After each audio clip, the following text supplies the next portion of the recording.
पुढची महत्त्वाची बातमी आपण पाहूयात। दक्षिण रत्नागिरीला अवकाळी पावसाचा जबर तडाखा बसला। विजांच्या कडकडाटासह वादळी वाऱ्यासह जोरदार पाऊस कोसळलेला आहे। लांजा आणि राजापूर तालुक्यामध्ये मुसळधार अवकाळी पाऊस कोसळला।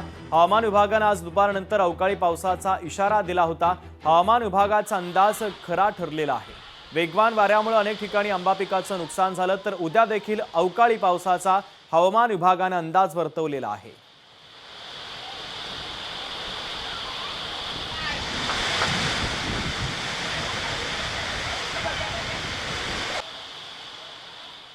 लातूर जिल्ह्यामध्ये अवकाळी पावसाने हजेरी लावली। फळबाग आणि भाजीपाला पिकांना फटका बसण्याची शक्यता आहे। लातूर जिल्ह्यातील उदगीर आणि रेणापूर तालुक्यासह परिसरात संध्याकाळी वादळी वाऱ्यासह अवकाळी पावसाने जोरदार हजेरी लावली।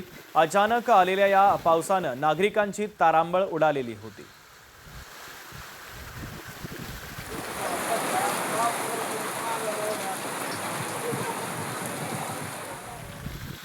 महाराष्ट्रातील काही प्रमुख जिल्ह्यांमधील आजचा अंदाजित कमाल तापमान नेमकं काय आहे आपण ग्राफिक्सच्या माध्यमातून पाहूयात।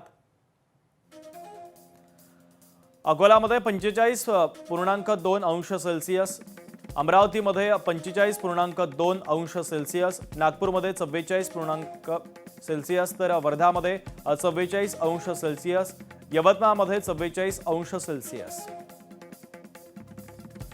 यासोबतच चंद्रपूरमध्ये 44 अंश सेल्सिअस, गडचिरोलीमध्ये 44, जळगावमध्ये 44, धुळ्यामध्ये 44, पुण्यामध्ये 39 ते 40 अंश सेल्सिअसच्या दरम्यान।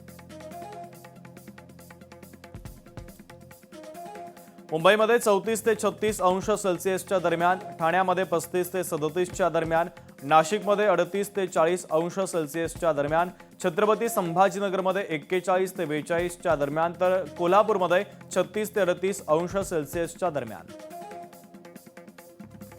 यासोबतच सातारामध्ये 37 ते 39 अंश सेल्सिअसच्या दरम्यान तापमान होतं, तर सोलापूरमध्ये 41 ते 43 अंश सेल्सिअसच्या दरम्यान तापमान आहे।